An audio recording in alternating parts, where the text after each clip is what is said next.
Multan, Muhammad Abu Bakr Narowal, Atiya Batool Sialkot, Muhammad Haider Jhang, Amna Bibi Faisalabad, سارج ضیاء گوجرا، مرضیہ فاطمہ اچ شریف۔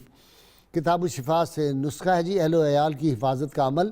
جو شخص سفر پر روانہ ہونے لگے تو سب گھر والوں کو ایک جگہ جمع کر کے اللہ تعالیٰ کا اسم مبارک یا ترکیب 7 بار پڑھ کر سب پر دم کرے تو اللہ تعالیٰ سب کی حفاظت فرمائے گا۔ شرط یہ اول و آخر 11 مرتبہ کوئی بھی درود پاک جو آپ کو آتا وہ ضرور پڑھیں۔ سیدنا علی المرتضیٰ شیر خدا فاتح خیبر رضی اللہ عنہ فرماتے ہیں، مجھے اس شخص پر بڑا تعجب ہوتا ہے جو اللہ تعالیٰ سے بخشش کی امید تو رکھتا ہے لیکن اپنے ماتحتوں پر رحم نہیں کرتا۔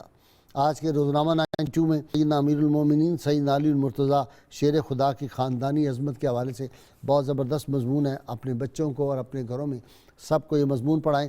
اللہ کریم سے دعا ہے اللہ تعالی ہمیں رحمت کونین صلی اللہ علیہ وسلم سے غیر مشروط محبت اور لا محدود وفاداری نصیب فرمائے۔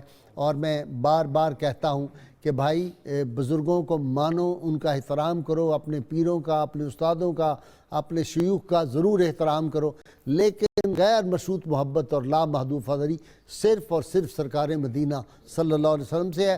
نعرے کے لیے تیار ہو جائیے تاکہ اس کے بعد پھر ہم صغیر نقشبندی سے منقبت سن سکیں۔ یہ نعرہ اہل پاکستان ہی نہیں، اہل ایمان، اہل دین جتنے ہیں وہ جب یہ نعرہ سنتے ہیں تو ان کے قلوب خوش ہوتے ہیں۔ تیار ہو جائیں میرے مہمان، سامعین، ناظرین، مل کے زوردار نعرہ لگانا ہے۔ پاکستان کا مطلب کیا؟ لا الہ الا اللہ محمد رسول اللہ صلی اللہ علیہ وآلہ وسلم۔ جی صغیر